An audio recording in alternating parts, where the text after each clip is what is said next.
31 dias com Maria. Em nome do Pai, do Filho, do Espírito Santo. Amém. Quarto dia, a morte.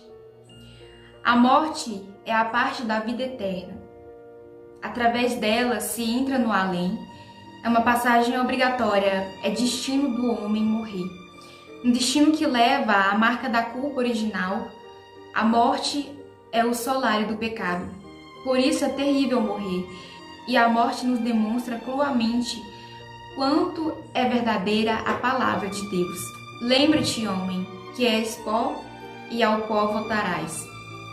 Com a redenção operada por Jesus, porém, a morte na graça de Deus é o sinal da salvação eterna. Para os santos, a morte é a entrada no paraíso.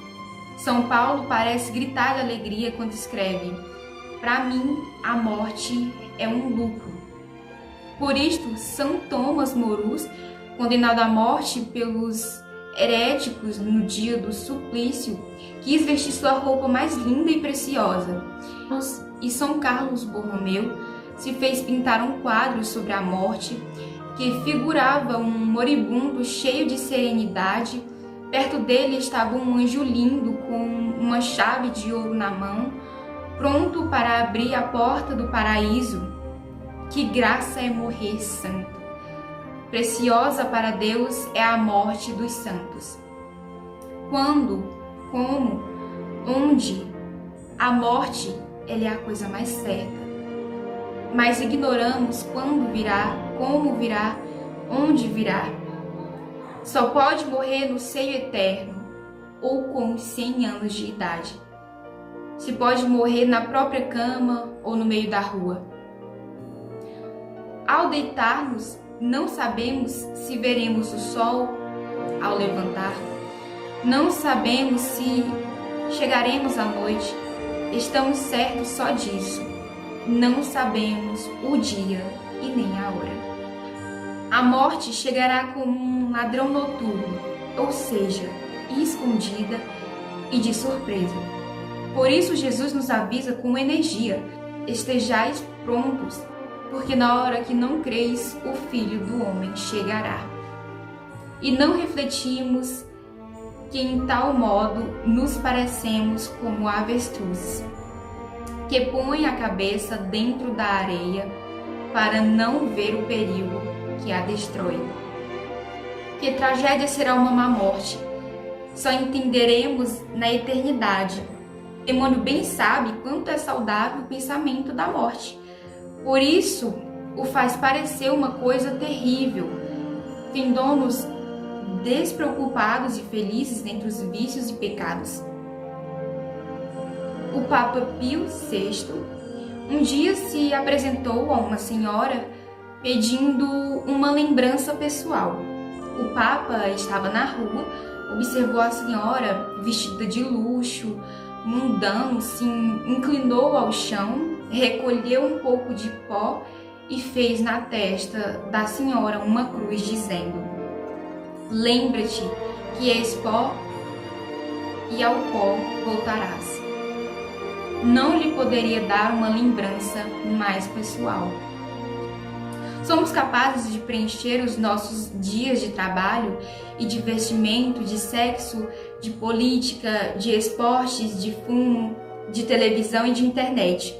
Vivemos amarrados e desorientados pelas tensões do lucro, do prazer, do sucesso, e nem nos preocupamos. No entanto, estamos indo lá onde todos os encaminhados para a eternidade e as realidades terrenas, os afazeres temporais e a saúde do corpo, as coisas materiais nos escravizam, nos adormecem em uma letargia espiritual que pode ser fatal.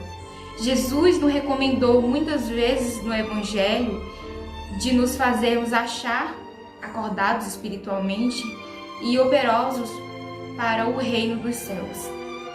Bem-aventurados aqueles servos que o patrão, em sua chegada, encontra-o acordados.